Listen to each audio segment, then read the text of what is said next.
vision and compassion through others who can help them. Father, we also want to pause to ask you for forgiveness. Forgive us for the times that we've fallen short, when we've allowed our pride or our ego or impatience or whatever it may have been, any misunderstanding to just take root. Forgive us of the sins that we are not aware of. Cleanse our heart and renew our spirits so that everything that we do reflects your wisdom and your grace and your love and mercy. As we make decisions tonight, guide our minds and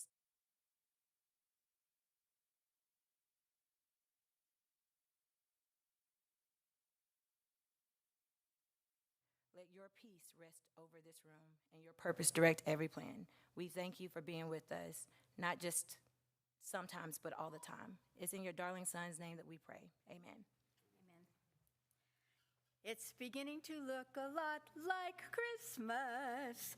And we are going to recognize our Christmas card design winner, Aruhi Bomik.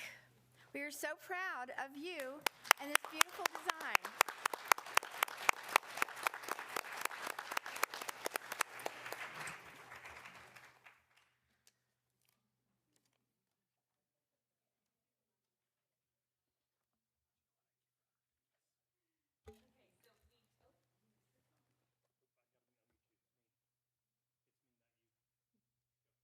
Test. Perfect. Okay, so before we present Ruhi with her prizes, we do want to say a few words. So one of our district's favorite traditions is our student Christmas card design contest. We do this in August. We lovingly call it Christmas in August. And so all across the district, students in pre-K through second grade get a chance to design a card if they wish. And then each school chooses their finalists to bring into the district for voting. And then we have our district staff and administrators vote on their favorite card. And this year we are very, very proud to honor Aruhi Bomik as our first grade winner from Harper Elementary. So let's give her a big round of applause for her creativity and design.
Aren't y'all getting in the Christmas spirit with that?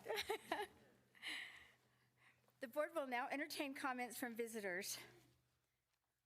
Any person wishing to address the board during the period reserved for public comment at a board meeting must sign up to be heard in accordance with District Policy BED Local.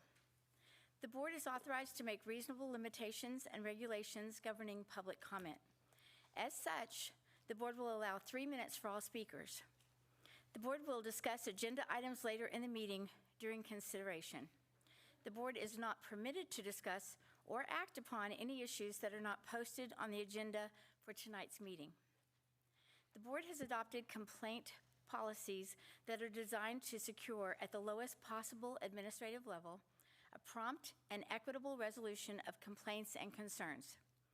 Each of these processes provides that if a resolution cannot be achieved administratively, the person may appeal the administrative decision to the board as a properly posted agenda item.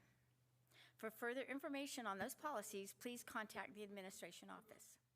Speakers during the public comment period are responsible for the words they speak during public comment and will be solely liable for any damages if it is later determined that the words spoken injures a person's reputation, exposes the person to public hatred, contempt, ridicule, or causes financial injury. Under Texas law, PISD is immune from any claims for defamation. Now, I will call you. Please come to the microphone and state where you live, what city you live in, and then have your comment for 3 minutes. My first speaker is Dorinda Powell.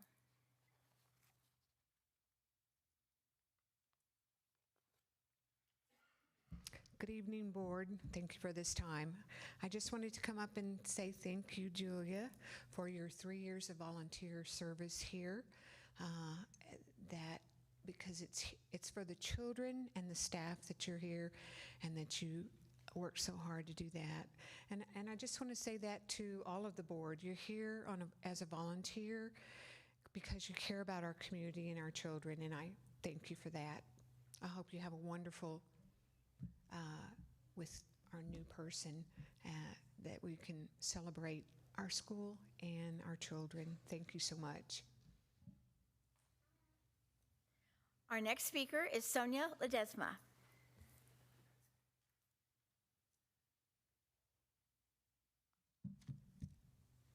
Sonia Ledesma. I live in Princeton. I'm the new person. Good evening. I want to take a moment to thank this community for the trust you've placed in me. I also want to acknowledge the grace and guidance that brought me to this moment. I wouldn't be standing here without God's hand over my life. I'm here not yet sworn in, but deeply honored, humbled, and ready to serve. This election wasn't about a title. It was about giving parents, teachers, and students a stronger voice, and I'm grateful that our community believed in that message. To everyone who supported, encouraged, and prayed for me, thank you. To every parent who shared their concerns, every teacher who reached out, and every community member who wanted to see change, I heard you, and I will continue listening. When I'm sworn in later this evening, I step into this role with a commitment to work collaboratively, to ask questions boldly, and to advocate for all students and families in Princeton ISD. I look forward to contributing positively and helping strengthen the connection between our district and the families we serve. Thank you for this honor, and thank you for welcoming me into this work. I'm excited and ready to begin. Let's build strong schools and strong futures together. Thank you.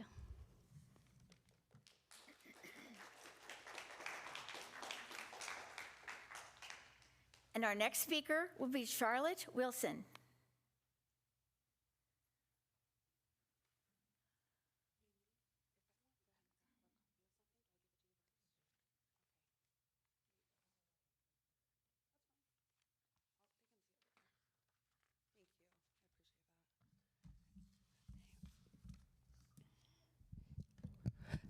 Good evening. My name is Charlotte Wilson, and I want to begin by congratulating Trustee-elect Sonia Ledesma and Trustee John Campbell on his re-election.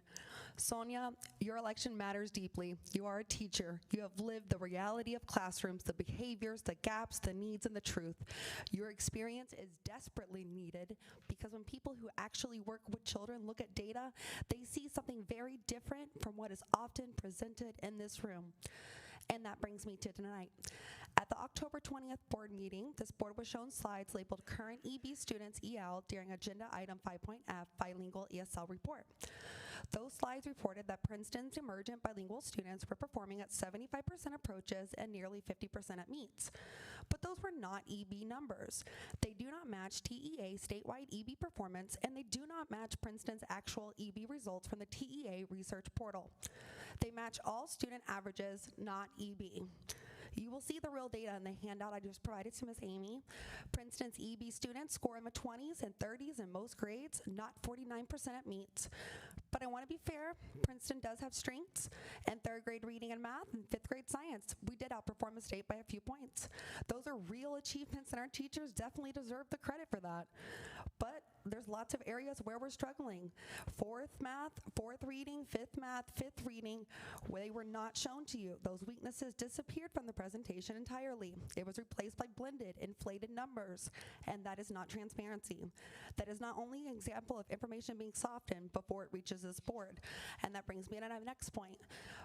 I just feel a lot of the administrators that get up here and speak, we speak about our walkthroughs that they show everything is fine. They said they did not see major behavioral concerns, a need for peers or more sped support.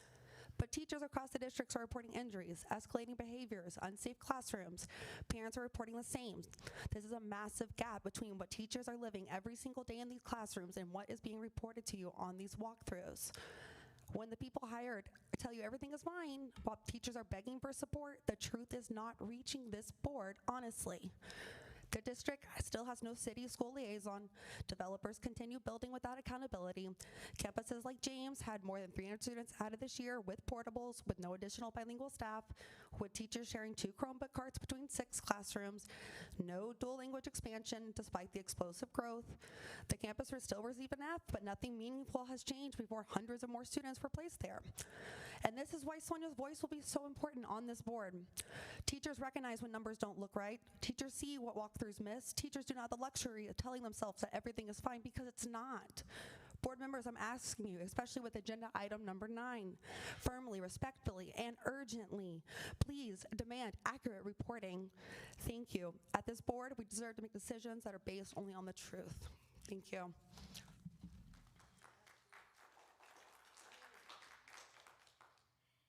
And last tonight is Lisette Alvarez. Exactly, a little shorter. Good evening, guys. All right, so I wanted to start off congratulating Sonia and John for being elected in a very escalated school board elections race. Although both my candidates were not selected, it was a close race, realizing the involvement of parents like myself really brought to the forefront a collective of issues and concerns all parents are having with the school district overall. I stepped forward to help 2 months before the election. My fellow parents, imagine what we can do now, having a whole year to prepare for next year's elections. Now is the time to hold our current leaders and new leader accountable to promises made for the improvement of resources, support for our teachers, and the improvement of the quality of education for all our children who receive it and deserve it. I would also like to address school board member and leader John Campbell. Seeing you at the election day was so amazing and inspiring. Yo digo mi hermano en Cristo, my brother in Christ. To see you speak Spanish was so awesome. And truly, I was taken aback because I remember the last candidate forum, you had stated that in America you need to speak English. But when you came to speaking to Latin voters, that Spanish flowed so well. And I was like, wow, if you can do it, then anyone can, right? Like it's not that hard in my opinion, but I truly thank you for reaching out to Latin voters and speaking their language. It's encouraging because at the conclusion of it, in America, we speak different languages, and it's important that you need to know Spanish, especially in a population that's, there's a lot of Spanish speakers, to be able to communicate with your constituents. I hope coming to this realization, you can understand the predicament teachers have right now because they do not know as much Spanish as you do. They don't. And they are not able to communicate with their students the way you communicated with the voters on election day. How critical a dual language program is for our first language Spanish-speaking students to learn and succeed academically. Mi gente, pon atención y asegura un buen futuro para tus hijos. Which brings me to my first inquiry. When will the school board revisit a dual language program offering? At the last school board meeting, I believe it was Carlos, who requested a comparison to other school districts near us, in comparison to us, for a successful ESL versus dual language program. Anna ISD was mentioned as a possible comparable school district. I looked into that school district, and even though they have a smaller population of first language Spanish-speaking students, they replaced their ESL program with a dual language program years ago because the dual language program is a much better way for these students to learn English. I also would like to advocate for our beautiful and intelligent teachers that teach our kiddos. Many are struggling right now, with many staying late into the evening hours after school, trying to keep up between tutoring our children in the morning, afternoon, grading papers, preparing lesson plans, and many cannot communicate with their ESL students. Sorry, thank you. Till next time, I will continue. Thank you.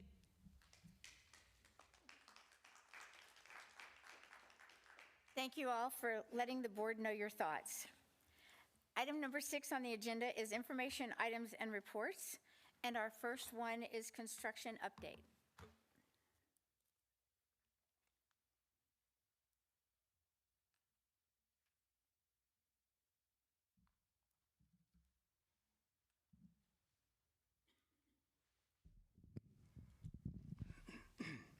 Hi, good evening. Colton Barnes here with Claycomb Architects with the construction update for November.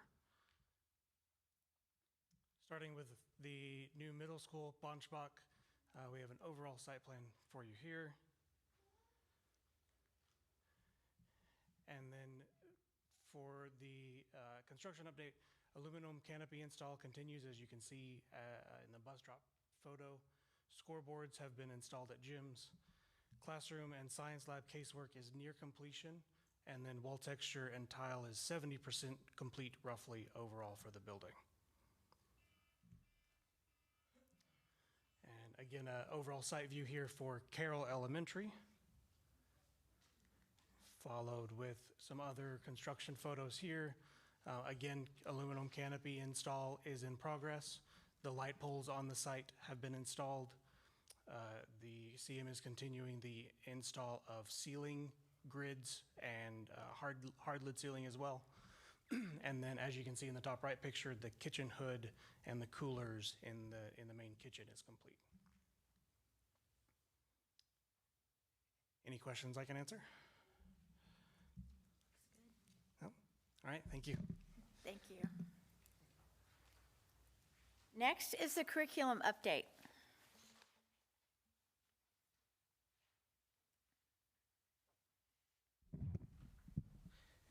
Good evening. So I wanted to present this evening to you about a program that is in its second year for us here, and that is our Aspiring Assistant Principal Academy. We ran this program last year. We have completed our first session this year. We have 38 participants that have signed up, and these are current district employees that are interested in becoming assistant principals. So we thought, what better way to start developing that pipeline of talent than have two of our current experienced assistant principals come in and give them an overview of what it's actually like to be an assistant principal, talk to them about the pathway to certification, what the job actually entails. We will have 3 more sessions over the next 3 months. We'll start with navigating law and policy as well as stakeholder communication. Then we'll review decision making and special programs, and then we'll end with what is my favorite. It's a scenario-based activity where aspiring candidates actually get to work through some different scenarios with our current principals playing the part of either parents that have called in with issues that they're wanting addressed or teachers that have come to them with an issue to get an experience for what that's like. And like I said, it's just a great way to continue developing the talent that we have in our district.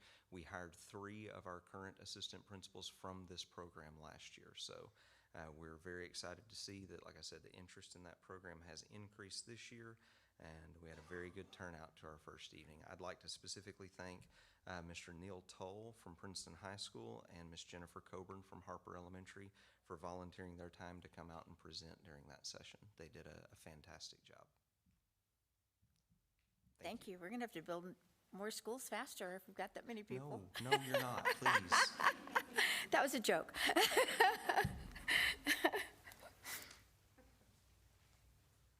And next we have the enrollment update.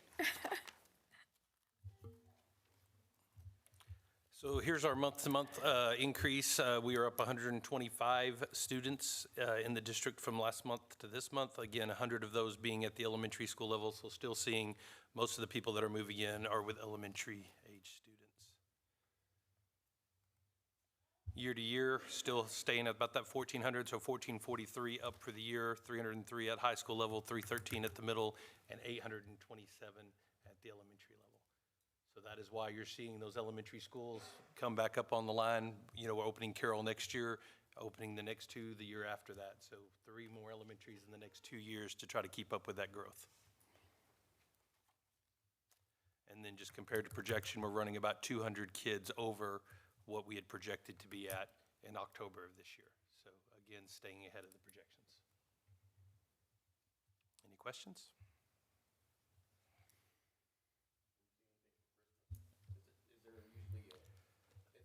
Right now until after Christmas, right? Slows down comparatively to what? So we have not seen it stall out in the last 2 years right before Christmas. We've seen kids moving in right up to the end. We will see usually a bubble of kids that come in after the break and see a small jump across the board right after Christmas break. A lot of families waiting till semester to change schools and move. So But again, as we looked last year, we had schools that didn't reach their high number until April and May of last year. So, we expect that growth to continue moving throughout the year.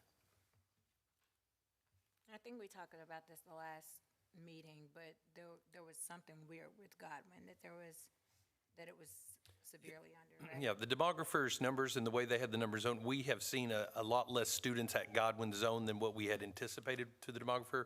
So Godwin's number was way low compared to what we thought it was going to be, but our overall number was still high. And so we are seeing Godwin not be the numbers, which then has turned into Clark being a little less than what we predicted as well, as they feed the same zones. So we are planning that we are going to have to do some rezoning with the opening of the new schools. And so we are working right now to put together a community committee that we will come back and do that rezoning just like we've done in years past. And we will actually try to plan out the rezoning for the next 2 years, because we'll have to do an elementary rezone with the opening of Carroll next year, and we'll also need a rezoning when we open Abbott and Tally the following year. But we're going to try to go ahead and make that a master plan right now so that we can not have to move students 2 years in a row if possible, and try to get some feedback from the community on how to make that happen. So Godwin and Clark are our smallest schools by for capacity. So I guess if you had to pick two schools to be, lacking students, it'd probably be Correct, but we still had projected them to be at 609, which would be their capacity much smaller than the 750 that the new elementaries are built to hold. And so we still are currently sitting at 495 compared to the 609 that we thought. But then you see all those other numbers that are up across the board, that you just see those students came to Princeton and they just came to a different elementary school. We had them in the wrong zone based on where we thought they were coming from. I know you're going to be showing a new report, but does it look like Godwin and Clark are going to still maintain a low number? Yeah, and so that's part of the rezoning that's going to be necessary, and which is the good side is with Green reaching capacity and being really high and us needing to move some people out of there, there is a possible way to zone some of those students possibly over to Godwin to help with the overcrowding at Green that we expect to see keep coming, and move some of those students over, because clearly the neighborhoods that we have zoned for Godwin right now are not generating the number of kids that we expected. And so we're going to have to look at moving some other neighborhoods over to balance those out. Do we have a plan that can try and, let's say, lessen the impact of having the students have to move more than once? Well, we'll talk about some later on when we get to the portables, that I think is one of the concepts we're trying to do on that. But, that's the whole purpose of bringing together the committee that we're fixing to put together, that will have representatives from each campus on there. And so we will work with the community committee to look for those very things. What kind of changes can we make that would lessen that impact so that we're not moving kids more than we have to? So I was on the planning committee before, and I think some members were as well. That is a very hard thing not to do sometimes. With it, as fast as we're growing, it's very hard not to move. We don't want to, but sometimes it's just. And we used to, the goal of the committee when I first came to admin was to try never to rezone a kid twice in their elementary career. Right. And that we were pretty good at that when we were opening one school every couple of years. But as we're starting to open 3 campuses in 2 years, that becomes harder and harder, especially in a year like next year where the campus we're building is in the center of the district. And so I need to relieve the Mayfield and Green are my 2 most full elementary schools, but one's very far south, one's very far north. So in order to get the relief I need where I need it, with the school that we had to build in the middle, because that's where we had land at the time, it's going to require some shuffling of kids, that I may have to move some kids from Harper to Carroll so that I can take some kids from James to Harper, so that I can take some kids from Mayfield to James, so that we can get the relief we need in the south. And then the same kind of movement up north. Have you looked at the possibility, I don't know where we're at on which campus, but as far as, investing in the portables, and how many students do we have to move? If we can avoid by moving them, by putting some portables in a couple of those campuses, I think that's something we should look at if you haven't already. And we have portables at every elementary campus right now except for Green. So that is the campus that later on in your agenda you'll see that we're asking for. One thing that we're going to be asking for when we get there is we probably are going to look to add, we're asking to add 6 classrooms there instead of just the 4 that we typically do. Part of the reason behind that is if I put 6 portable classrooms there, I won't have to move as many kids out of that campus to somewhere else this year, that then the very next year would be moving back to the new campus we're building up north at Abbott Elementary. And so we usually only put 2 portable buildings that is 4 classrooms, but by putting 3 buildings and 6 classrooms, we may be able to stop from having to move as many kids 2 years in a row. And so we are looking at some of those things. And as we talk with the committee, there may be the need to do that somewhere else that we haven't done up to this point in time. But, we're still trying not to get a campus so large that our core facilities can't handle the number of kids that we have there. We don't want them eating lunch at 2 o'clock in the afternoon. Eating dinner. It's a problem, but we're on top. And the security update is next, and that's available to you to look at. On future board meetings are going to be January 12th, February 23rd, and March 23rd. We got no feedback on that, so. Correct. So just wanted to remind everybody, including the public, that because of holidays, those 3 board meetings do not fall on the 3rd Monday, so we have a little bit different schedule. So just wanting to make sure everybody knew that those board meeting dates are out there. They are posted on the website, but January 12th, February 23rd, and March 23rd will be those board meetings for those months due to the holidays. And last is the demographer's report. Ms. Boitman is going to join us for that. Me. Who? Well, you guys already discussed it all, right? Just kidding. All right, is this clicker going to work? For everybody else it does, but for you, I don't know. All right. So our demographers are Zonda Demographics, and this is our fall report. We are doing another report right now for the spring, and so those numbers are ever changing, as we know when we see those demographic reports. So a little bit about our demographers, and we've been with them for about 4 years, 5 years, Phil, or am I longer? We'd switched. Yeah, we'd switched previously. Our old demographer, we had our 10-year plan lasted about 3 years, and so we were constantly coming back. So we've used Zonda for a while now. Some things that we're going to talk about tonight. Looking at the economic conditions, unemployment levels in the region have decreased. They've added about 34,000 jobs in the last 12 months. A lot of those are in utilities as well as professional businesses. And then we look at Collin County on the unemployment rate, kind of slightly lower than Dallas and the DFW metroplexes.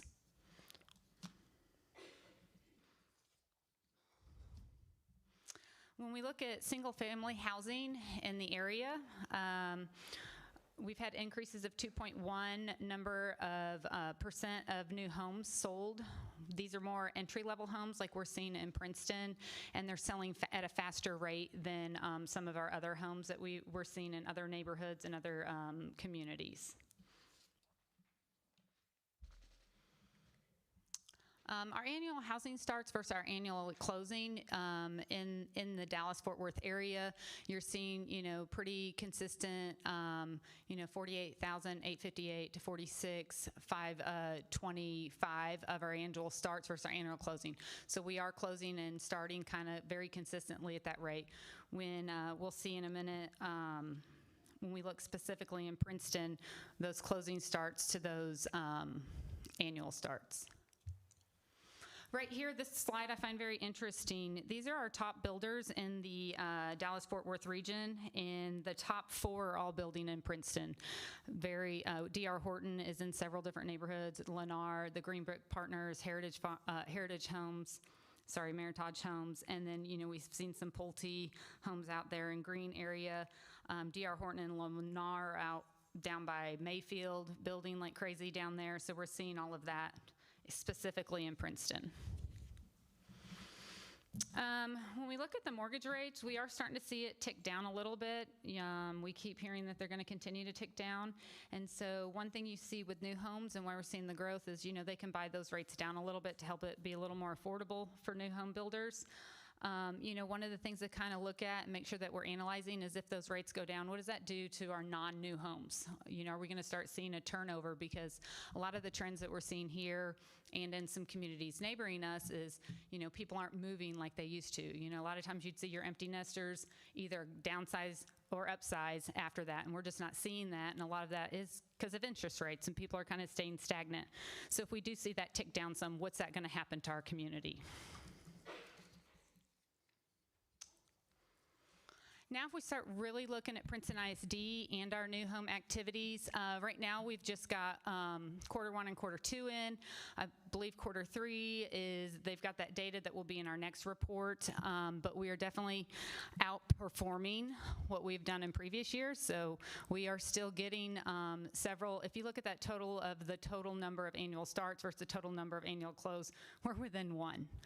So they're building them and they're closing them as fast as they can come. Once we start seeing that slow down, where we're seeing more starts and less closes, is when we really need to start evaluating what's that pace happening to our students, to our communities, and how many more kids are we going to generate off of that. Okay, here's where we start getting to talk about some of the fun stuff you guys were just discussing earlier. If we look at our new home starts by activity in our elementary zones, it definitely starts to open up where you see Green is really growing quite a bit. We've got Harper, James, and Mayfield, which is, again, where we saw all those builders coming in. Kind of interesting to see Smith, Lowe, even Lacey and Godwin. We're just not seeing very many of those new homes in there. And when we look, if you look at our map of where everybody's zoned, those are really small zones that they're zoned for schools. And so there's really nowhere else for them to build in some of those. All right. So the next several is just going to go through a lot of the new developments and areas that are coming up in Princeton. And so the green is just going to show your active subdivisions, which have lots in there, how many are occupied, under construction, any of those vacant developed lots, meaning that they're ready to go, there's just not a house on it. And then everything in yellow is your future subdivisions. And then anything in red, that groundwork has started taking underway, and utilities are starting to go underground and so forth. And if you can really look, it's kind of interesting. If you draw a line, kind of about 982 up and down, and you see most of our growth of our homes are all happening in the western part of Princeton's school district, and so we're really heavy over there. Is that eastern side going to start developing, and when, or some of the things, when is sewer going to come out that way, and so forth, to kind of see when those homes will go out that way.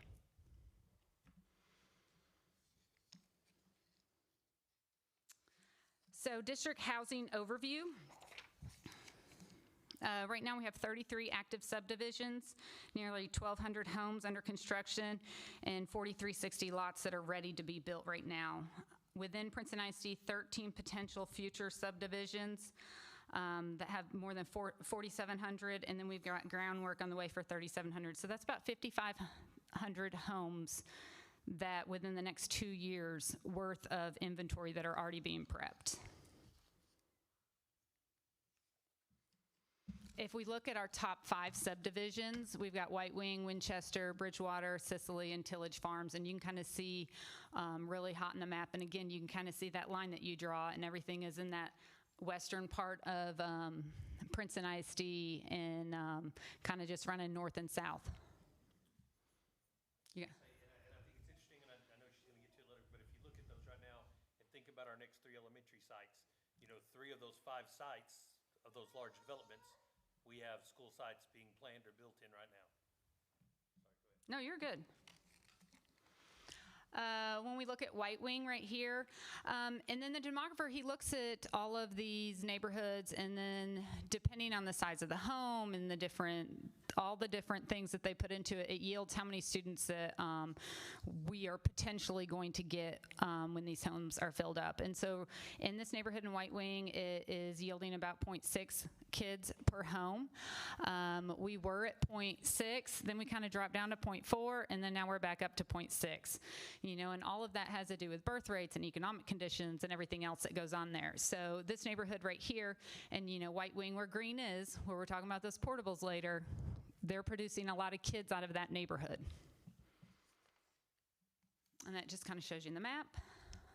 Winchester Crossing, again, it's closer to that 0.6 with those mid-level homes, and it's split between Harper and James Elementary zones right now.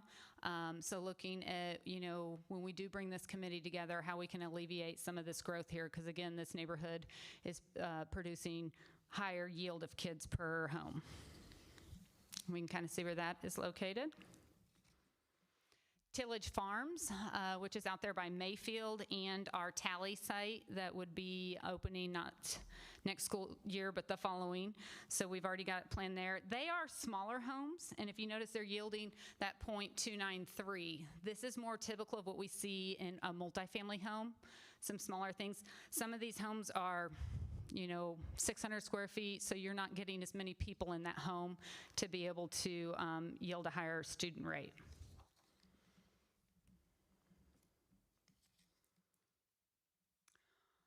Windmore, which is out there close to Harper as well.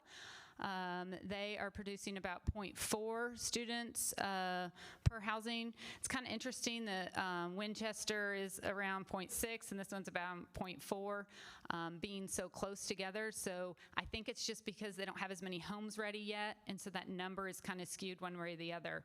And so when we continue to do these updates and as these houses go in, we'll get closer and closer to see how many students we are going to be producing from those neighborhoods.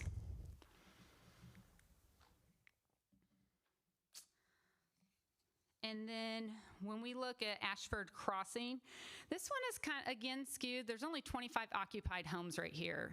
So that student yield, we're definitely going to see change. I think we'll be in that 0.4 to 0.6 range when we start seeing more people yield into that. With that phase delivered in summer 25, those first homes being under construction, it's just kind of behind the game there. And then the Lowry Crossing is still new enough that they're not yielding any students per se, even though we're starting to see those houses go up over there.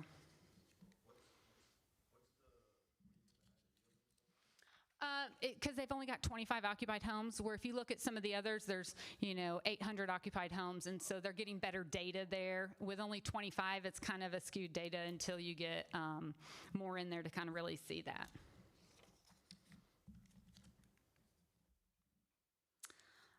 When we start looking at the district single family activities, so these are ones that are just kind of still developing in yellow. We've got, Arbor Trails and Arbor Lakes. The plat was approved last January, so groundwork's underway. Arbor Trail South, they're building 150 to 200 homes. First closings are underway, so we don't actually have any people living in those homes just yet, but they are coming. Houses are going up, groundwork is there, and that's out by Mayfield, which is where Tally Elementary will be going the following 2 years. So Crossmill, again, out there by Bunchbach, 580 future lots that are there. As you guys can see where Bunchbach and Carroll are, you're starting to see that main road that's going to go between the two schools come in, and they are doing underground work, and I'm seeing the lots. You can kind of see the lots starting to come together out there as well.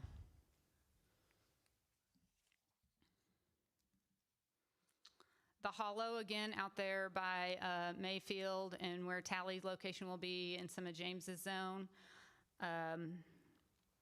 The groundwork is underway, anticipating first homes in the spring of 2026 going out there.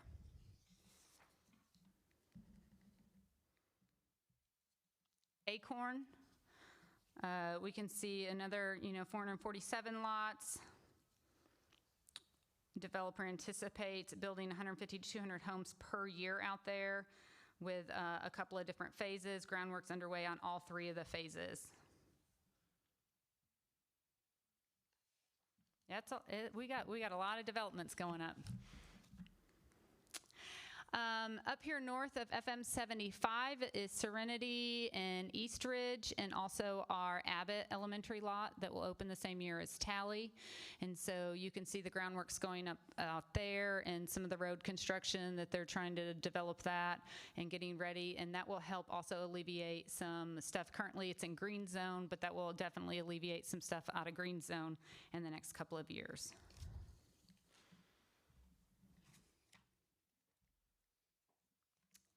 Our multifamily, so there's roughly 2150 multifamily units under construction across the district.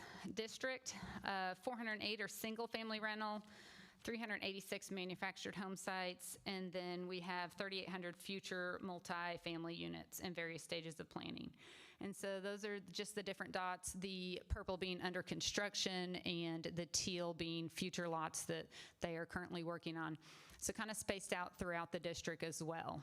Again, you see it heavy on that western side of Princeton ISD's boundary lines. Right here off of FM 1377, it is a neighborhood with manufactured home sites. I believe there's about 25 homes already out there, and we do tend to see a little bit higher yield in a manufactured home with students versus an apartment. A lot of your manufactured homes will have anywhere from, 1 to 4 bedrooms, where your apartments are usually 1 to 3. And so, it all kind of depends on how many bedrooms they're putting in there to be able to be more family, or maybe just people without children. You tend to see sometimes in apartments.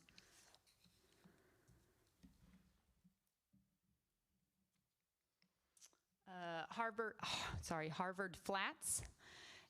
This is back kind of behind Chipotle, where that multi-mixed use development is going in. You can definitely see they're making some groundwork and headway there with some apartments.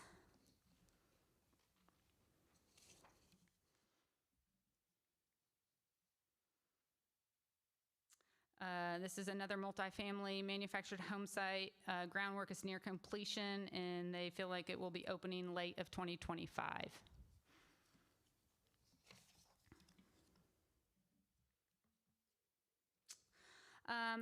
The district's multifamily yields, it yields about 0.351. Like I said earlier, it kind of depends on what type of multifamily that you have and how that yields versus single family homes, where we're seeing a yield of anywhere from 0.6 to 0.4. So that leads us to all the fun of our enrollment. We see all these houses going up, and so we know all these kids are coming, and looking at our enrollment. Am I good? Looking at our enrollment to see where they're all coming and when they're going to come. Right here, this is our newcomers and leaver mobility data. And so if you kind of look over the last few years, we're leaving about half of what we're bringing in. And so you guys, when you look at that, so we're getting people leaving and then all these new coming in. And so that's definitely a challenge that we face all the time as well. Since we turned in this data from this reported, I know Phil just sent another file, we're up another 200 kids. So, when we're growing as fast as we are, as soon as we get the data, it's like, okay, let's play with a new set of numbers. But we had about 600 seniors in this year's data with about 900 kindergartners. So that tells you how we're growing, and about 25% of our kids are new every year, not just with our other growth. This is kindergarten enrollment versus birth. If you look at our incoming kindergartners that were born in 2020, our district births were at 429, but our kindergarten enrollment is at 913. So that 429 that has been here since they were born, plus all of our new kindergartner enrollees.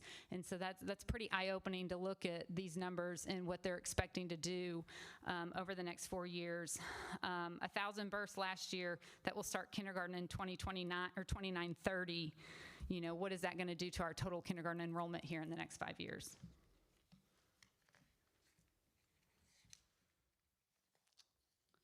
And our enrollment forecast. So this is looking at our cohorts, and being at a 1.0 is kind of looking at, we are on track of what we predicted that our enrollment growth is going to be. So if you look at some of our high years at kinder, first, and third, we were slightly over that. We're at the 1.2 and 1.1, almost 1.2 on both of them, of what we expected our growth to be in those grades to what actually came in those grades. And again, you look at that total growth of the 1232, the number Mac presented today was in the 1400s of how many new students we've had. So even from this data to today, we've added more kids from what we're looking at to see how to handle and when to put up buildings. So if you look, I find it pretty interesting to look at the yellow is our largest per grade year, and then the green being the second largest, and all of that, except for that one 9th grade year, is all in that elementary. You know, a lot of our houses that we're building are bringing in young families, and so we're seeing that young growth of families coming in right there. And so that's pretty interesting to see. And this data here is comparing to last year, October. So we're even a little bit behind. So it's not really last October to this October. We'll have that data here in the spring for you guys as soon as they finish that up to see that. So, and then over there in the red, it's just kind of showing you when it's going to hit 5,000 increments. So go across it. 28, 29, we're over 15,000, and then 31, 32, we're over 20,000, and then in 35, 36, we're over 25,000 students. Pretty eye-opening when you look at it that way.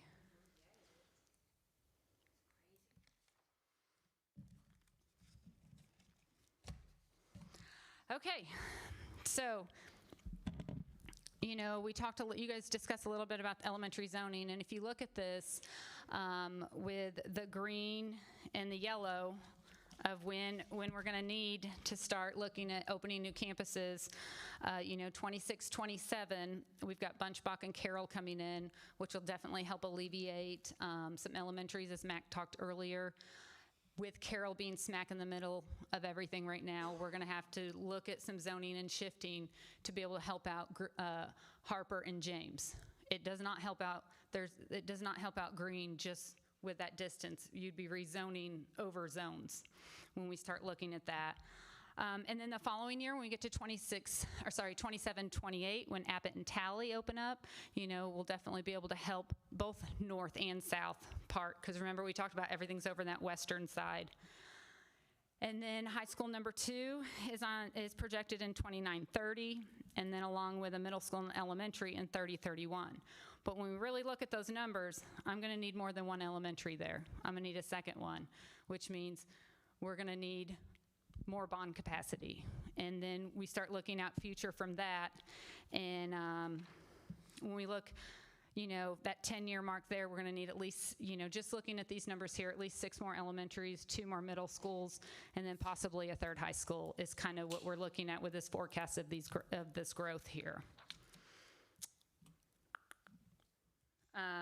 When we do look at that rezoning, if you kind of look at Clark, all in the white, and Godwin all in the white, we could look at some rezoning to try to offset some of that. So because Godwin feeds into Clark, if we have some kids that go into Godwin zone, that will help also increase the number of people in the Clark zone as well. Any questions on that slide? We've got our work cut out for us. We have a lot of work to do, but that's okay. Okay, so just kind of recapping, we've increased by over 5,000 students in the last 5 years. Right, it says 1,232, but max number was 1,443, I believe. As of today, today's Monday, the housing market, we're exceeding those 2024 markers, and the reduction in interest rates and the addition of new lots, they think that will definitely be fueling the market in our district. And then we have 1,750 homes that are in active inventory, roughly 4,360 lots available to build, and over 9,700 planned in the future.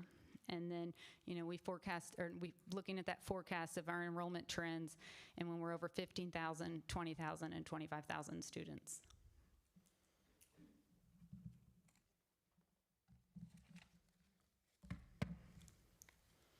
Any questions? Are we still having a turnover of about 30%?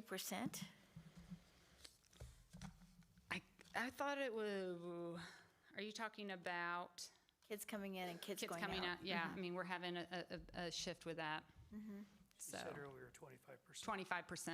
So it's gone down a little bit. I am not 100% what the number was before. Am I giving you seizures up there, sorry? Yeah. Didn't they have that in here, though? It was a slide. Maybe one more.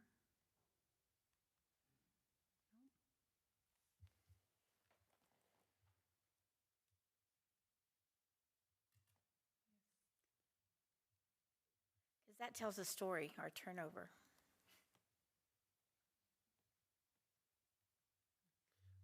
Yeah, I think that's definitely There we one of go. the challenges we're having to Newcomers versus leavers. combat is it's not just new students that we're getting move in for the increase, it's the increased number of students plus the turnover rate that we have.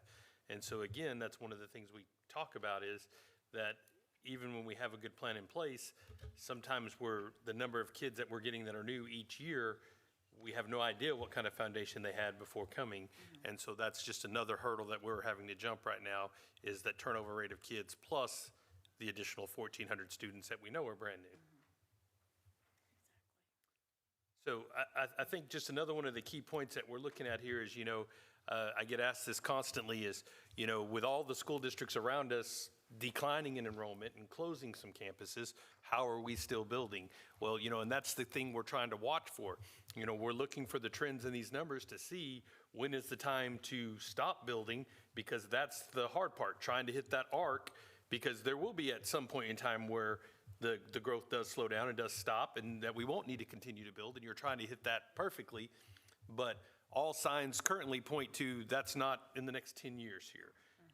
We have a lot of open land that is still being bought up by developers, and they're building houses all over the place, and they're selling as soon as they build them. So they're still not doing any of the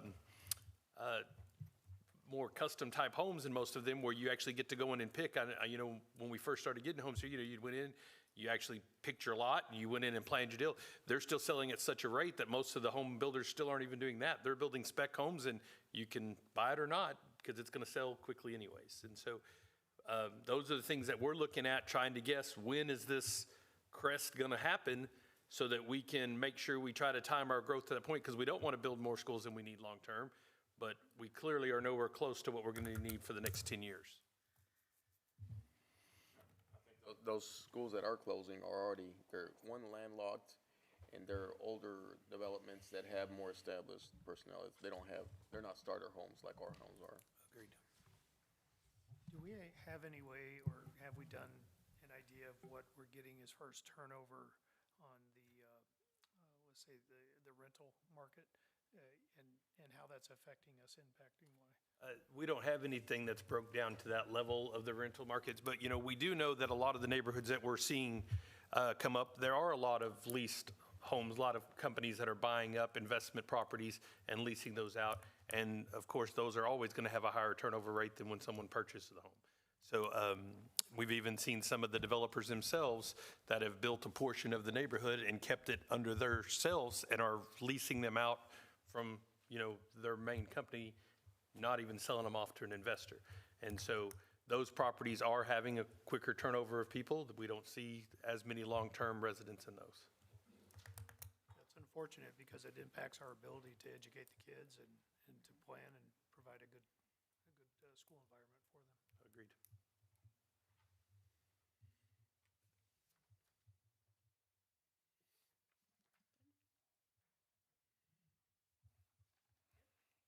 Thank you, Ms. Boardman. Thank you so very much. Number 7 is our consent agenda.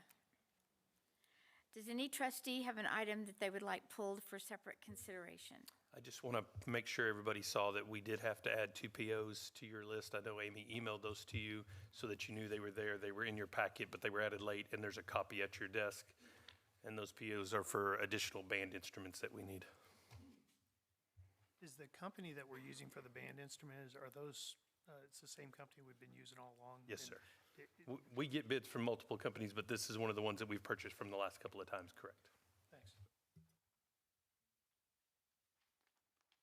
Is this going to Lovelady or to PHS? It's a mix for Lovelady, both. PHS, and middle schools. That's why there's Oh, two gotcha. separate.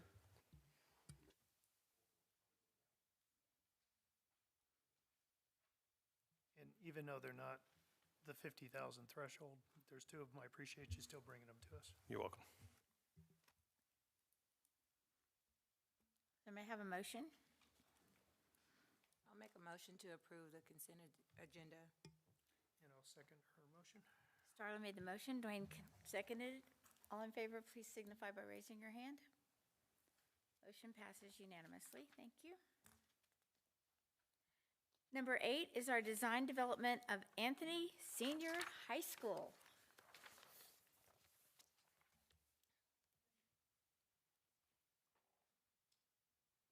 To see Colton twice in one night, it's a good night.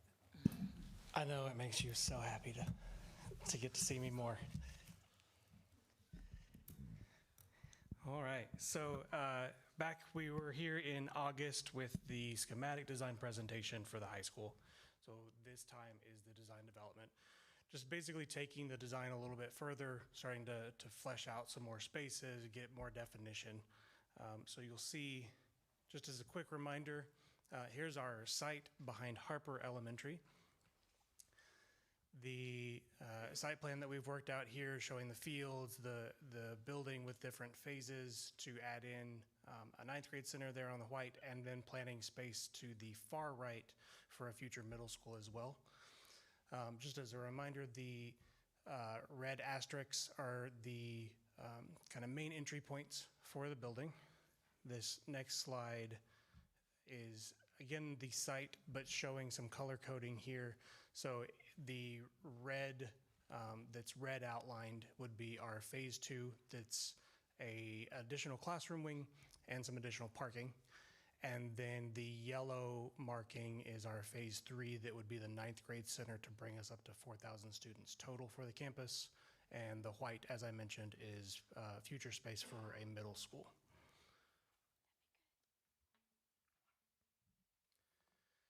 So from the last time that we presented, no major changes on the floor plan. Everything as far as program has stayed in the same place. It's really just digging a little bit deeper into individual rooms, meeting with staff from different programs, different class settings to be able to define more so what is needed for the students in each individual space and those purposes. So second floor here and third floor. The exterior renders, these are pretty much the same as what you had seen back in August. I'll go through them kind of quickly because anything that was changed was very minor and not really even going to be noticeable. But going through, that's showing the additional classroom phase. The rear of the building, indoor facility there on the right, main entry.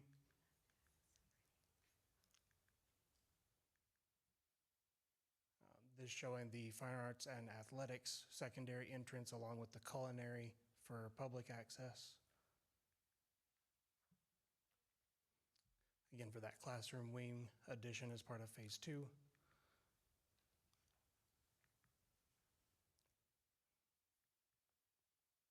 And then an outdoor dining space off the cafeteria.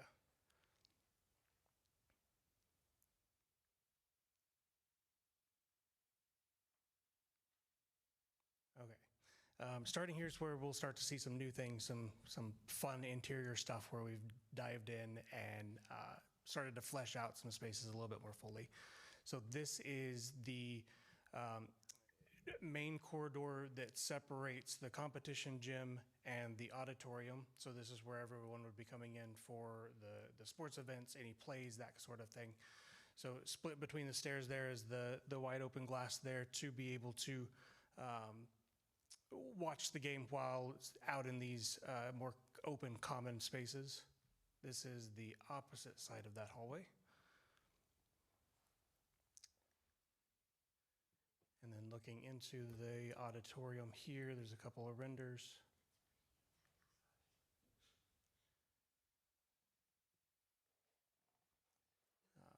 So this space is the culinary. The culinary is split up into a lab or kitchen space, and then this is more of the front of house restaurant type, where the students can set up for events to serve the public. This could be set up for sports events, the theater events, where they could open the restaurant for the public for those other activities. This is inside the main competition gym. You see we have 3 sides of seats.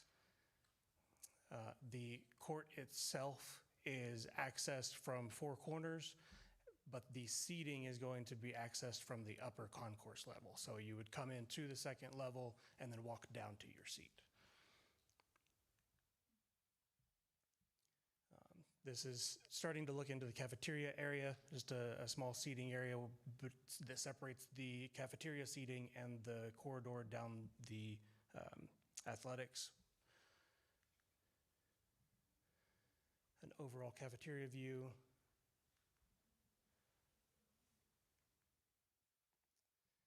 This is cosmetology. Again, this would be set up in a way that the public can come and use the services of the students. The second floor media center here, and then a view in the other direction. This is a 3rd floor counted towards media space, but it's a flex zone. It's a meeting space. It could be a breakout zone for classrooms. Just a very multifunctional space.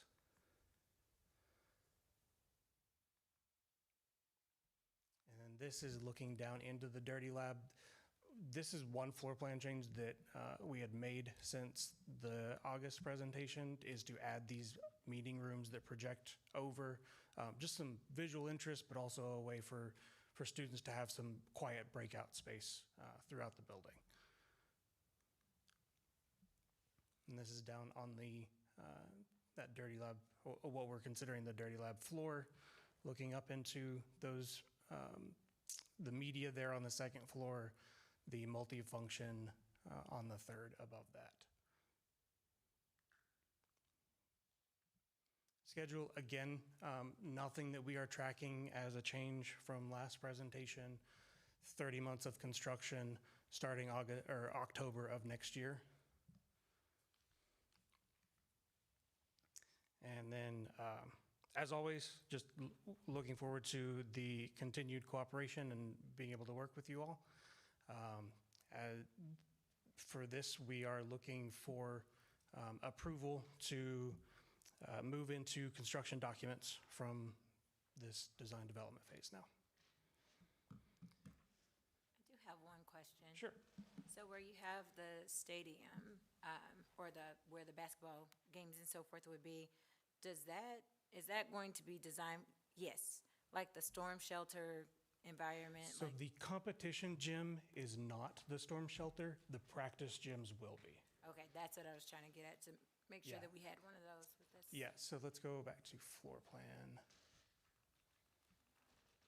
How many people will the auditorium hold? Let me check my numbers.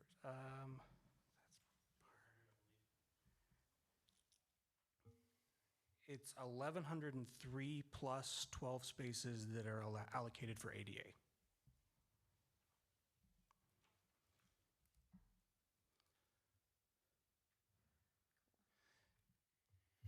So Starla, for your question,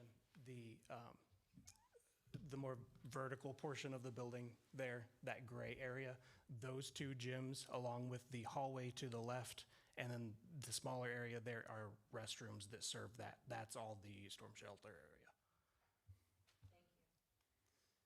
Thank you. Is there anything else? How many people can fit into the competition gym?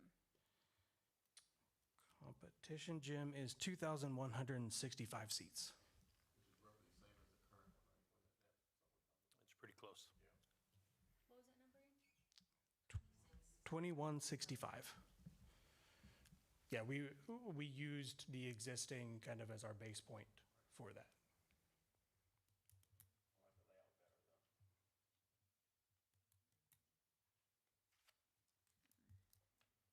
Beautiful, thank you. Thank you.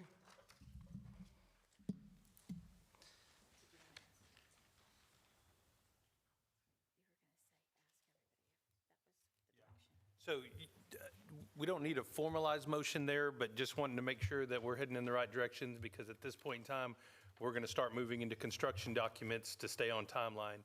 And so just making sure, again, getting you a look at what's going on there, and letting you know, I know Colton talked about it briefly, but we've been bringing in teachers from our current high school program. So we've met with our Kate teachers, our Kate director. They've come in and talked about those spaces. We've met with our athletic directors, our fine arts teachers, our band, theater, and just kind of talked through each of them and what they think is needed in those spaces. So we're making sure we're getting the expert opinion from our current teachers on what those spaces need to look like. And so that's been, from the last time we presented till now, has been a series of meetings between admin staff and our teaching staff at the current high school on designing those new spaces and what kind of programs we're looking to add at the new high school. So.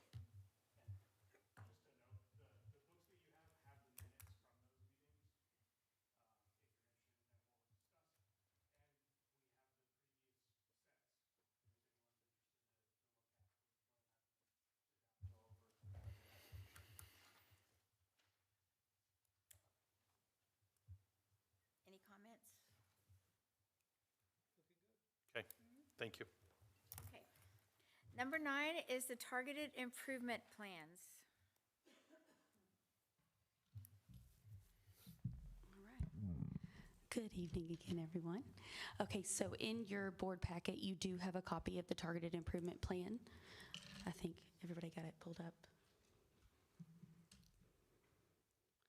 And so I do want to preface this by saying this is very different than a campus improvement plan or the strategic intervention plan that we gave you. Those are very specified as to what each individual campus is working on, their improvements, the goals that we have. What a targeted improvement plan is, this is a template that is given to us by TEA, and it is required for compliance for us to complete for our schools that are identified for school improvement, which are going to be Godwin and James Elementary.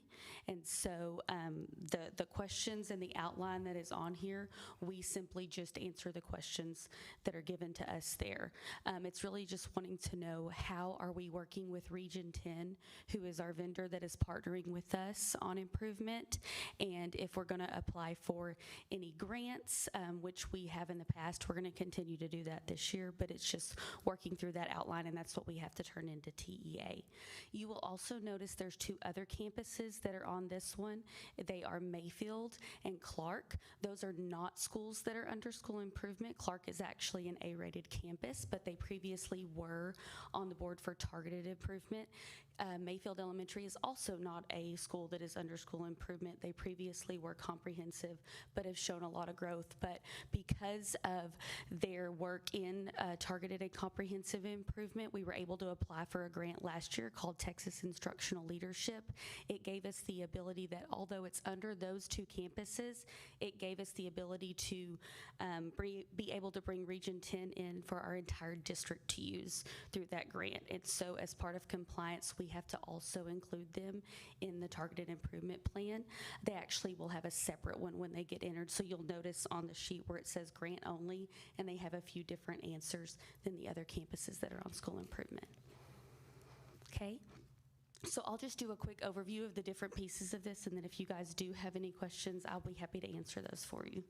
So the first part is just a quick overview of some goals for the campuses, specifically for Domain 3, which is closing the gaps of STAR. The next page is the school improvement strategy. Again, that's just where TEA is wanting to know, why are they in this grant? And then are you looking to apply for some other grant applications? And then who is your partner, which we've got Region 10 listed there.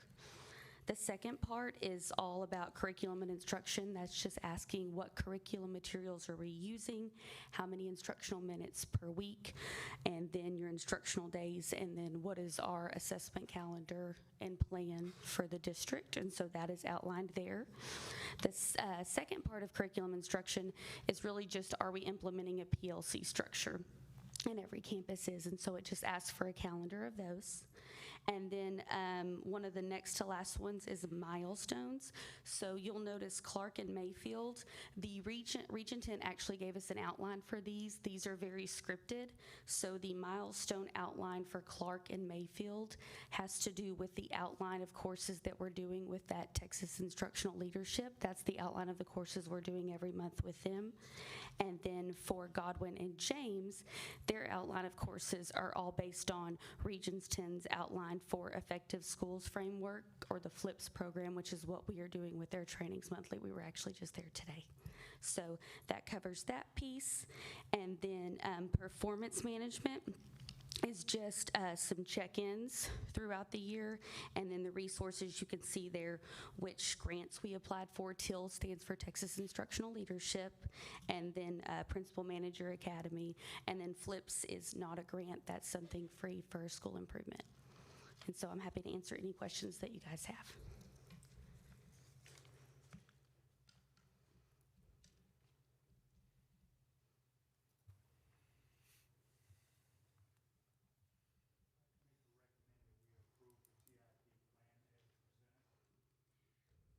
John made the motion. Is there a second?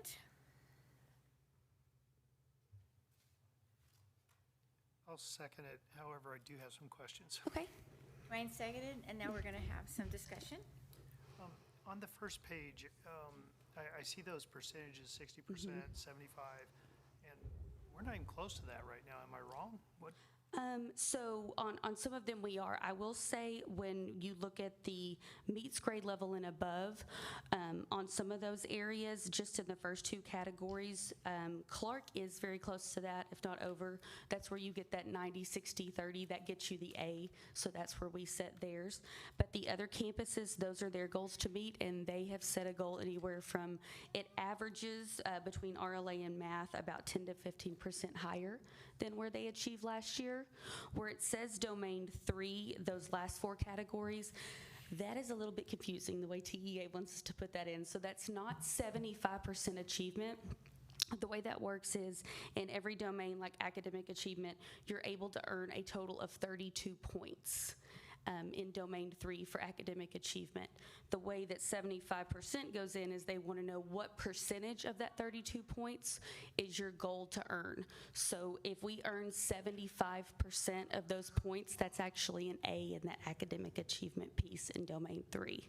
So if you achieve 75% of the total 32 possible points, then you did very well in that category.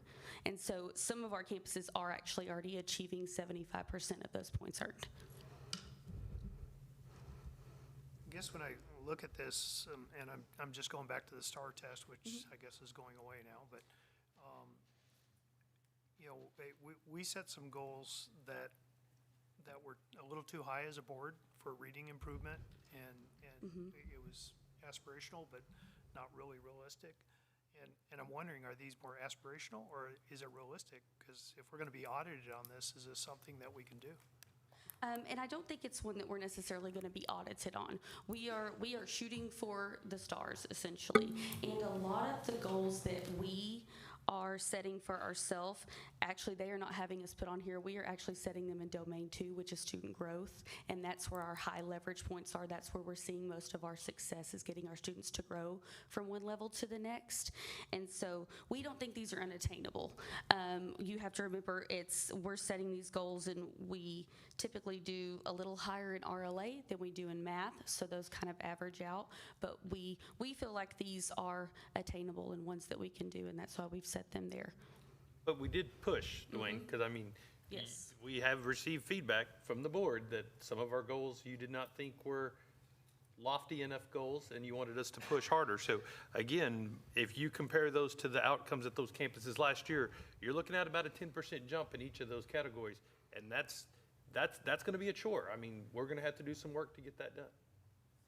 And we're talking about this achievement for next school year or the rest of This this school year? year STAR test. So will you be bringing back a result, how well we did? Yes, So we can absolutely. see that? We always report what our STAR results are as soon as we get those back. Well, I mean, just compared to this, I would like to. Yes, yeah, yes, see that. absolutely. Okay, Mhm. great. I'm looking forward to it. Yeah. Excited. Yes. I'm sorry, can you repeat that, John? How are we going about the team that we put together? So the team for these campuses is their campus leadership team. So that consists of principals, assistant principals, the instructional coach that are on that campus. For secondary, it's the team of instructional coaches that serves all the subject areas. It's myself as their principal manager. For the elementary schools, for secondary, it's Dr. Grubbs that helps to meet with them. Also, our curriculum coordinators are stepping in and working with these campuses and the instructional coaches. And then our Region 10 providers, they have service people that are selected for us, and they come and meet with us at least once a month, but we talk to them very much on a regular basis. And then we all attend trainings together at least once a month as well. And then I'm on campuses at least once a week.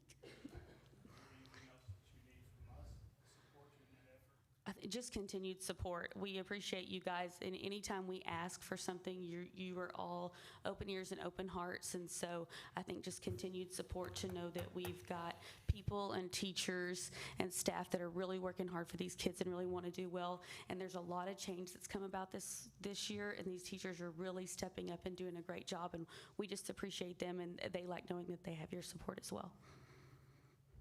Well, we appreciate you in all of this. Thank you. Thank you. There's a motion and a second on the floor. May I have a vote, please? All in favor, please raise your hand. Motion passes unanimously. Thank you. Thank you. Thank you so much. Next, number 10 is our Employee Assistance Program. And I think Mr. McIntyre has some information for us to share. So I need to update some information that was given to you when we posted this. Since posting this and looking through, we've had some more conversations with our current insurance providers.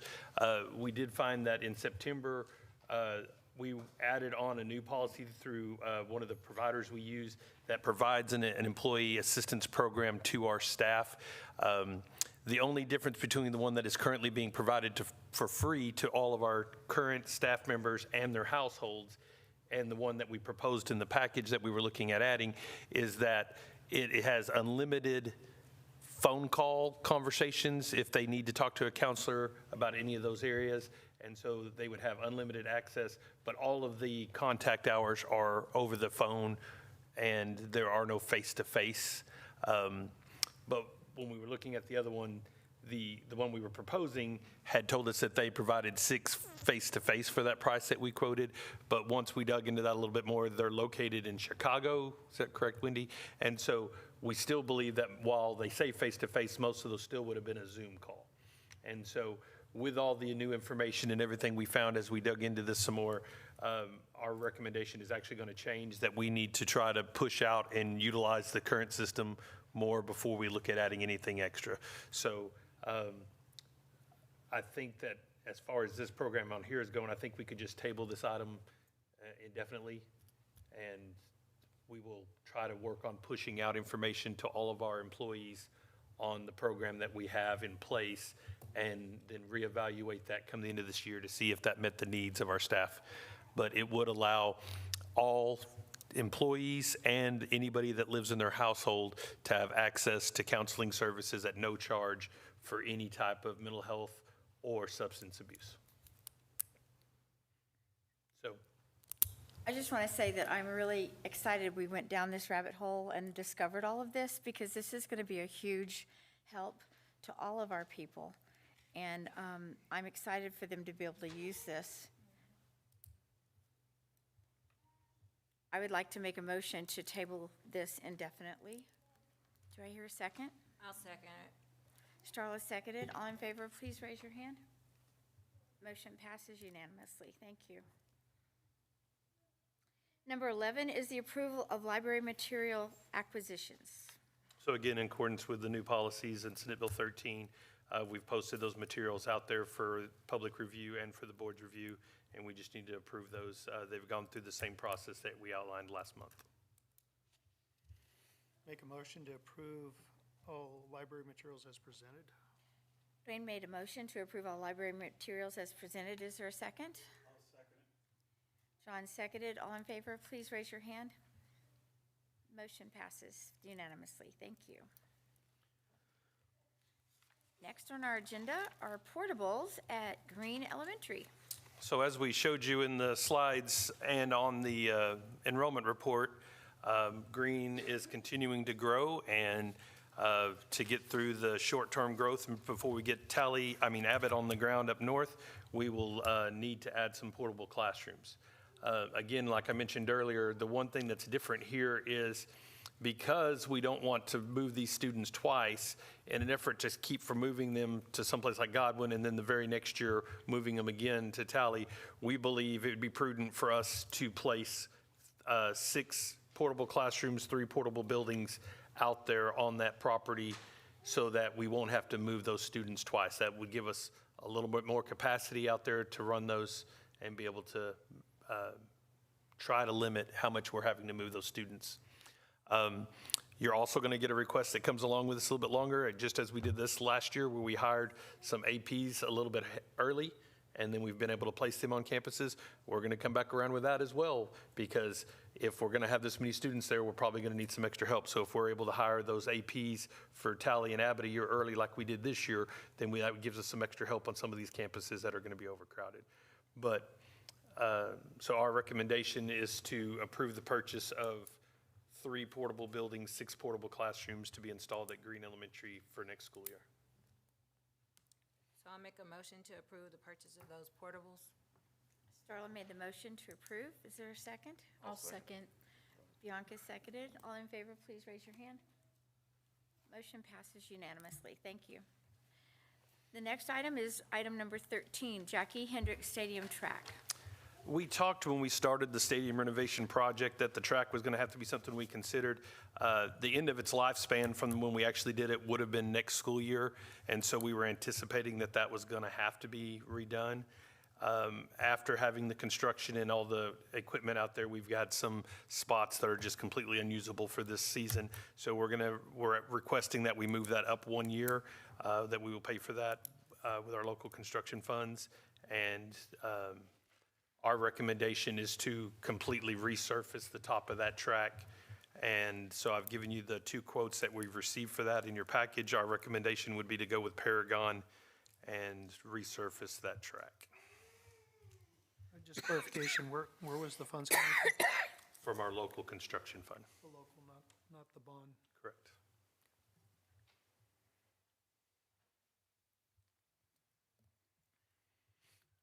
On the, with Paragon, are they going to, for the long jump runways, is that going to be, the wood that's in place now, is that going to be replaced? Yes. With just the rubber layment and take out the wood? What is preferred? Is James? And then painted? He was here. He was here. I can't speak to that level of detail. Okay. I don't know, I'm sorry. Okay.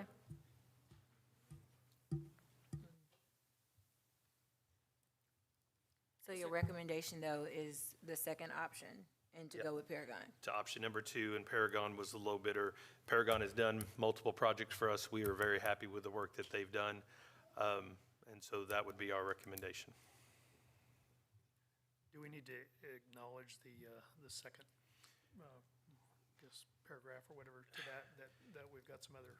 Yeah, 100%. You know, they've walked the track with Mr. Lovelady. They've looked at it. They don't believe we've got any major failures in the bottom, because you know there's an asphalt layer of the track that's laid down on the bottom, and then there's a top coat that is the actual track surface, the rubberized surface that you run on.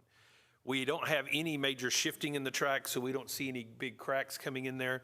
So we don't believe we've had a failure, anything major in that asphalt below. They did just give us that warning that, you know, that would be the cost if there was any significant damage and it had to be redone. Paragon walked with Mr. Lovelady and has told us that they don't believe that's going to be the case. They're just giving us that information up front, that at most they think some small asphalt patching may be needed before we put the surface back on. Is the pricing that we're looking at for Paragon include that small asphalt pricing? Correct. I'd like to make a motion to replace the track surface and budget a contingency for the base to be replaced. Second that. Carlos Before- seconded? Yeah, Carlos seconded, but before we do that, is that what he just stated? Because I think those are two. That's Okay, exactly hold on, I'm written getting asked down in three here. questions at once. The price that I've quoted, Bianca, is for the option that is the permeable track surface that's quoted in there, plus the option for the inspection of the asphalt. So those two numbers added together is the track surface that we are purchasing. Starla, I'm sorry. I was trying to make sure that her motion matched what you just said. It was exactly written on the. I know, but I recommendation. don't know that that was the exact same, so can we get him to confirm that? And so the motion was, can you repeat for me? Motion was, I'll repeat it, if I can find it again. Okay, to replace the track surface and budget a contingency for the base to be replaced if needed. That's exactly what I need, yes, correct. Carlos seconded. Do we not have to identify Paragon? Because you've got two Oh. different bids in there. Yes, we probably need to identify fine. Paragon. To go with, let me say it again, to replace the track service with Paragon and budget a contingency for the base to be replaced. Perfect. Amended the motion. Is that okay, Carlos? Carlos agrees. All right, all in favor, please raise your hand. Motion passes, thank you. Next is our budget amendment, number 14. Ms. Powell, do you have any information you want to share with us? You're good. No, perfect.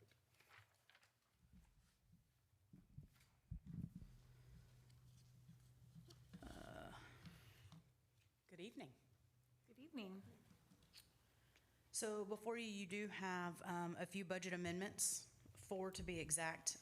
One of them, 199 in library, to address growth per book, per student in the library.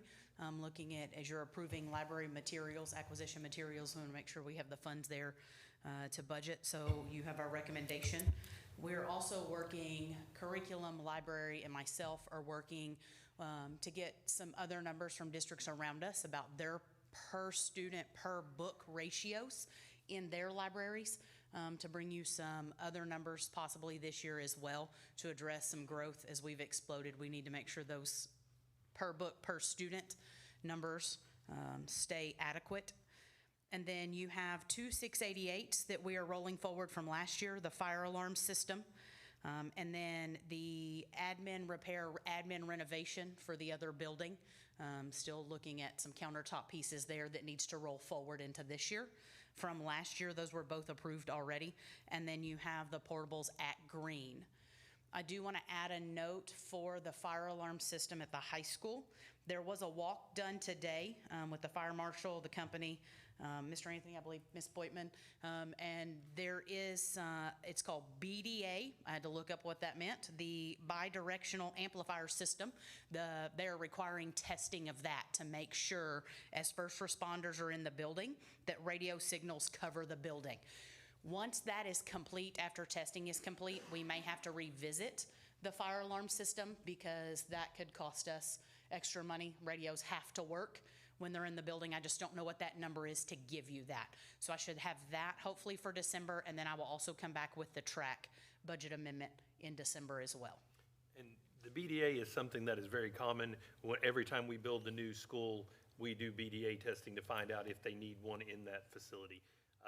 But they have had some concerns on some of the recent calls with the fire department that some of their radios aren't working in all the parts of the building, so they want to have that tested to make sure that everything is up to compliance. Have all the SROs, have they had any issues with them? There's a couple of areas when you get deep into like the new expansion part in one of those stairwells, that's the only place that we've really had any major notice that anybody has said anything to us on, but we haven't done a full testing of it. So that's not to say there might not be some more spots that need to be addressed. And so that's what they're going to test. Does fire have different radio? Do they have the analog or, I don't know? sorry, I can't speak to that. So the budget amendment is 2.8? Am I reading that right? Small print here, so 1.4. 4.7, where are you looking at? 418. 6? No, yeah. I'm scrolling down, yeah. Yes, on the second page, sorry. Because on the page before that, it says 2.8. No, sir, it's 1.4. Sorry, I will find that 2.8 and make sure that is calculating correctly.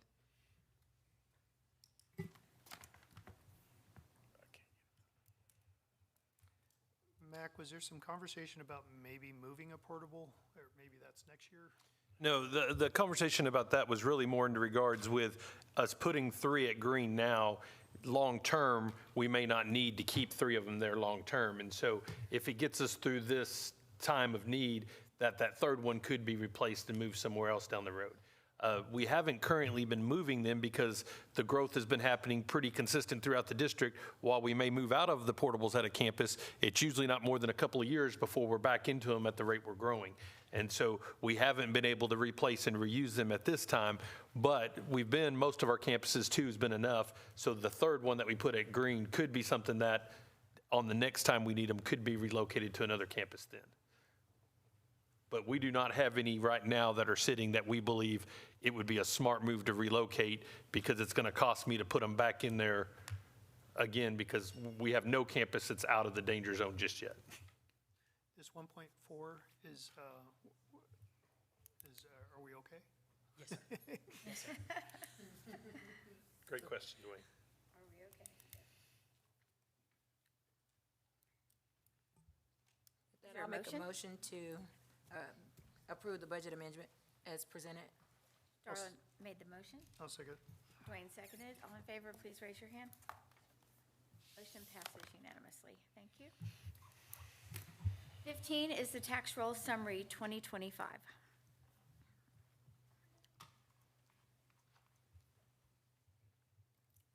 So we received our tax roll summary for the year. That was included in your packet.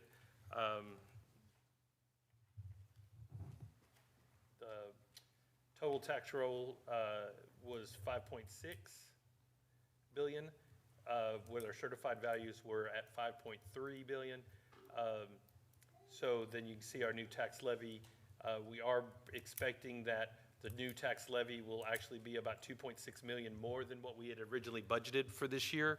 But I do want to remind the board, that doesn't mean that we have 2.6 million more dollars, because as we make more money locally from the local tax base, the state is going to back out almost 1-for-1 for that money out of what the state funds us to keep us to our equalization.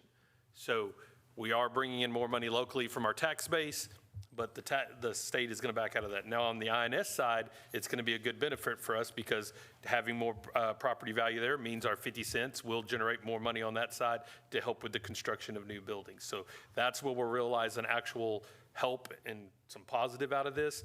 And then on the M&O side, it's almost a wash. I mean, I think it comes out about $1 million actual increase. I think we did the calculation, and it was about a penny to our taxpayers. A penny difference. Correct. So we just need a motion to approve the tax roll that we received from the county. I'll make a motion to approve the tax roll as presented. Dwayne made a motion to approve the tax roll. Is there a second? I'll second. Bianca seconded. All in favor, please raise your hand. Motion passes unanimously. Thank you. Number 16 is the Collins Central Appraisal District Board of Directors. So I've included in your packet the list of all of the candidates for that. We as a district have 32 votes that we can cast for one or more of the candidates on the ballot. I'd like to speak to this just a moment. Before you talk, I'll go ahead and talk, and then you can do what you're going to do, okay? Okay. All right. So initially, I was running for that position, but I found out that Brian Washington is also running for that, so I would like to withdraw my desire to serve on that and hopefully give Brian Washington some more votes to maybe move him into that. It's going to be tough. There's a lot of districts that have a lot of votes, so but that's where I'm at with that, and then, And I'm recusing myself from this vote. Due to a conflict of interest. I think there's a need to. Well, I understand. I still will. I would like to make a motion that we put all 32 votes on Brian Washington. And I'll second that. Starla seconded. I made the motion. All in favor, please raise your hand.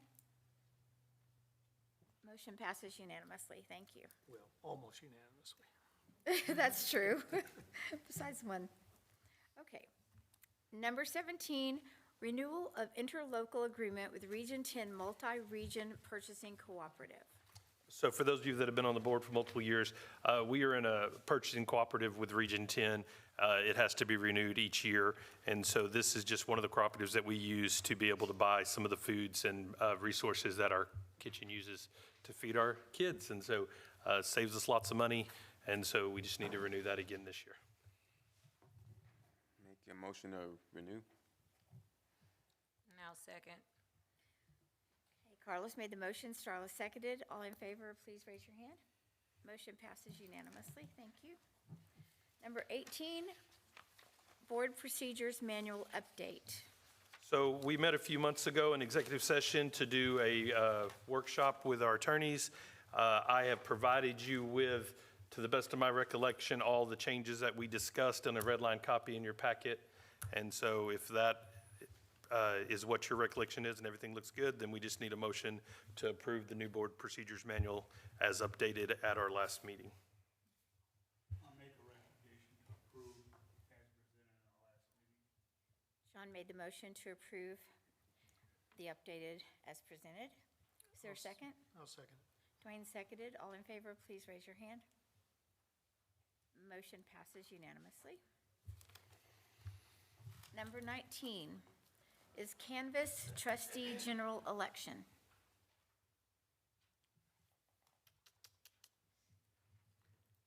Sorry, I'm having trouble with my internet for a second. There it goes. So we just need to canvass the results from that election. And so in your packet shows the actual official results of the number of election votes that each member received. So I'm going to read those off real quick. Sam Navarez, 192. Sonia Ledesma, 1438. Charlotte Wilson, 559. John Campbell, 1208. Julia Schmoker, 1079. Melissa Eightblade, 1149. Kay McLaughlin, 168. Had a total of 5,793 votes cast. So we just need a motion to accept those results. I'll make a motion to accept the results. Second. Starla made the motion and John seconded. All in favor, please raise your hand. Motion passes. Thank you. The next one is to recognize our outgoing board member. I just wanted to say, Julia, we appreciate you so very, very much for the past 3 years of dedicated service, being secretary, and doing all the things that you've done for us and our board. We love you lots, and we're going to miss you. And Mr. McIntyre has a token of our appreciation.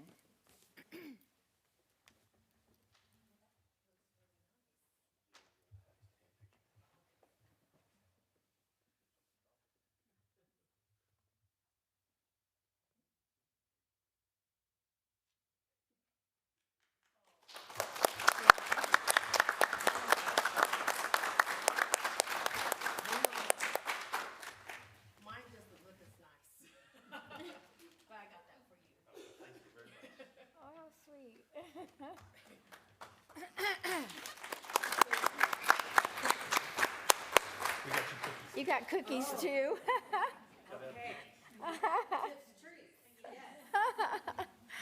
Okay. You're welcome. Number 21 is administer the oath of office to new board members. Miss Ivy? And you're going to need to be standing by that microphone with them when you do this so we can make sure we hear it online. Sorry. Do you have a preference on who you would like first? Yeah. Ms. Ledesma? Okay. Mr. Ledesma, will you join us at the microphone, please? Don't we need John too? They do one at a time. One at a time, yeah.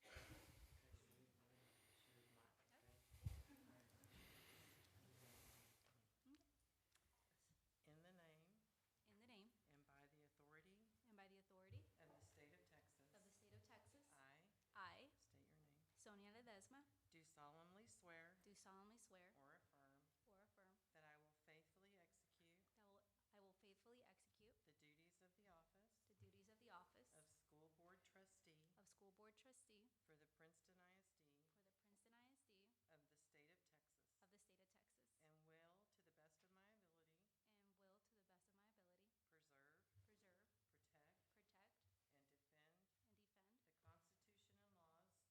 the state of Texas, of the state of Texas, I, I, state your name, Sonia Ledesma, do solemnly swear do solemnly swear or affirm or affirm that I will faithfully execute I will faithfully execute the duties of the office the duties of the office of school board trustee of school board trustee for the Princeton ISD for the Princeton ISD of the state of Texas, of the state of Texas, and will, to the best of my ability, and will, to the best of my ability, preserve, preserve, protect, protect, and defend and defend the Constitution and laws the Constitution and laws of the United States of the United States and of this state. and of this state. So help me God. So help me God.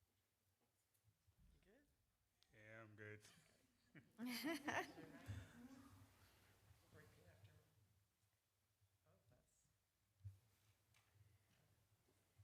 Oh, that's. In the name In the name, and by the authority by the authority of the state of Texas, of the state of Texas, I, I, state your name, John Campbell, do solemnly swear do solemnly swear or affirm or affirm that I will faithfully execute that I will faithfully execute the duties of the office the duties of the office of school board trustee of the school board trustee for the Princeton ISD for the Princeton ISD of the state of Texas, of the state of Texas, and will, to the best of my ability, and will, to the best of my ability, preserve, preserve, protect, protect, and defend and defend the Constitution the Constitution and laws and laws of the United States of the United States and of this state. and of this state. So help me God. So help me God.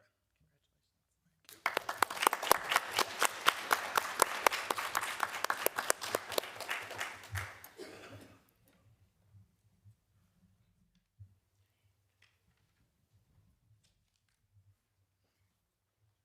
Number 22 is executive session. We will now go into executive session pursuant to Texas Government Code 551.074, discussing personnel or to hear complaints against personnel. The board will not take any action in its closed session and will reconvene in an open meeting. Please feel free to take your leave if you so wish. I need a motion to go into executive session. I make a motion. Go, B. Bianca has it. Bianca I'll made the second it. motion and Starla seconded. All in favor, please raise your hand. Motion passes. Let's go. I need to go to the bathroom.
So we are now back in open session, and so at this time, we will be electing new board officers.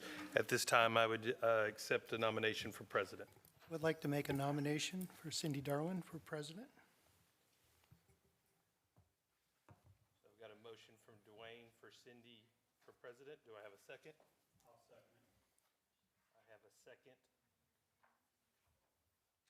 by John. Any discussion? All right, all those in favor of Cindy Darling for president, please raise your hand. All those opposed? Motion fails. I'd like to make a motion for Carlos Cuellar for board president. Got a motion by Bianca. Starla. I'm sorry, by Starla, sorry. For Carlos for president. I'll second. I've got a second from Bianca. Any further discussion? All those in favor of Carlos for board president, please raise your hand. All those opposed? Motion passes 4-3.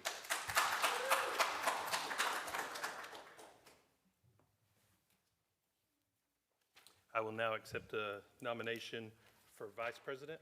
Make a motion to nominate Starla Sharp for vice president. Got a motion from Carlos to nominate Starla for VP. I'll second. I got a second from Bianca. Any further discussion? All those in favor, please raise your hand. All those opposed? Motion passes 4-3.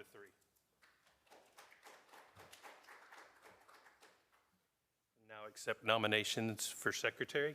I'd like to make a motion for Bianca Washington for board secretary. Starla's made a motion for Bianca for secretary. Do I have a second? I second that. I got a second from Ms. Ledesma. Any further discussion? All those in favor, please raise your hand. All those opposed? Motion passes 5-2.